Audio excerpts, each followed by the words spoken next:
BJP का एक और अनफॉर्चुनेट कनेक्शन है कोयंबटूर से 98 के बाद। Hello hello, elections are almost about to start और बीजेपी का जो ये हाइप चल रहा है 370 सीट्स आएंगे, 400 सीट्स आएंगे, is one of the biggest challenges is कि 4 साउथ के स्टेट्स हैं, केरला, तमिलनाडु, आंध्र प्रदेश, तेलंगाना।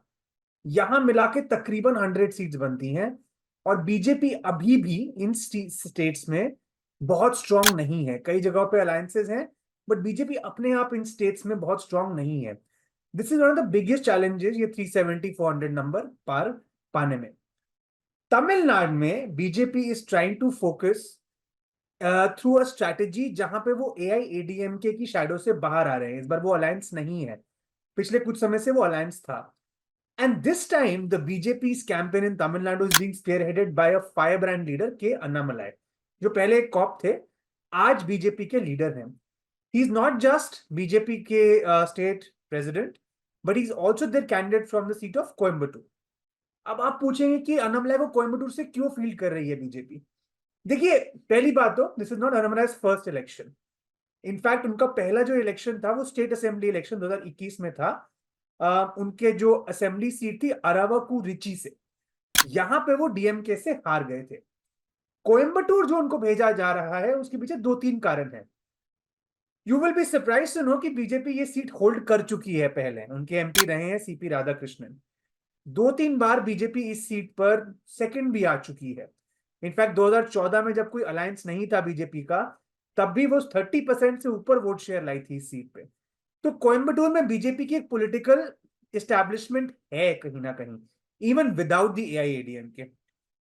और ये सीट अब जो एआईएडीएमके की गढ़ मानी जाती है, अगर आप टोटल एमएलए देखो इस सीट पर 6 एमएलए हैं, उसमें से 5 एआईएडीएमके के हैं, प्लस यहां लेफ्ट का प्रेजेंस भी रहा है।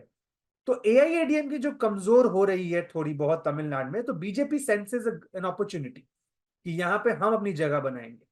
तो अनामलाई को उनको लगता है कि शायद हमारी ये स्ट्रॉन्ग सीट्स में से एक है, जहां पे ना केवल हमारी एक हिस्टोरिक प्रेजेंस है बट नॉन तमिल पॉपुलेशन भी ठीक ठाक संख्या में है। प्लस आरएसएस का प्रेजेंस भी ठीक ठाक है काफी दशकों से, हालांकि it's not been allowed to flower by the local Dravidian parties. Plus BJP का एक और अनफॉर्चुनेट कनेक्शन है कोयंबटूर से 98 के बाद, and that's when they started winning the seat, जो 2 बार वो जीते। 98 में मिस्टर एल के आडवाणी जो बीजेपी के एक बहुत बड़े लीडर हैं, उन पर कोयंबटूर में अटैक होने की कोशिश की गई थी, बॉम्ब अटैक्स हुए थे, जिसके बाद कोयंबटूर में काफी टेंशन आ गई थी और उसके बाद बीजेपी ने वो सीट क्लेम कर ली थी। तो ये सब कारणों की वजह से कहीं ना कहीं बीजेपी को लगता है कि हमारा जो बेस्ट पॉसिबल फुट है तमिलनाडु में वो हम कोयंबटूर में खेलें, इसलिए अन्नामलाई जी को खड़ा किया जा रहा है। हालांकि मुझे लगता है it's gonna be very tough for him, खासकर कोयंबटूर के जो रूरल एरियाज हैं। देखिए, अगर हम टोटल बात करें कोयंबटूर में, जो मैंने आपको कहा इस लोकसभा सीट में 6 असेंबली सीट्स आते हैं, तो इसमें कुछ ऐसे जो रूरल असेंबली सेगमेंट्स हैं, सुलूर हो गया, पालादाम हो गया, यहां बीजेपी बहुत टफ पाएगी लीड लेना। तो मुझे लगता है it's gonna be very challenging for Annamalai, but let's C. It is expected कि बीजेपी का वोट शेयर इंप्रूव करेगी तमिलनाडु में अपना, हालांकि सीट्स इतनी ना बढ़ा पाए। तो Coimbatore be very interesting seat to look out for. I think it's gonna be tough for Annamalai, but let's see what he does and whether he can make the lotus bloom on the Coimbatore Lok Sabha seat.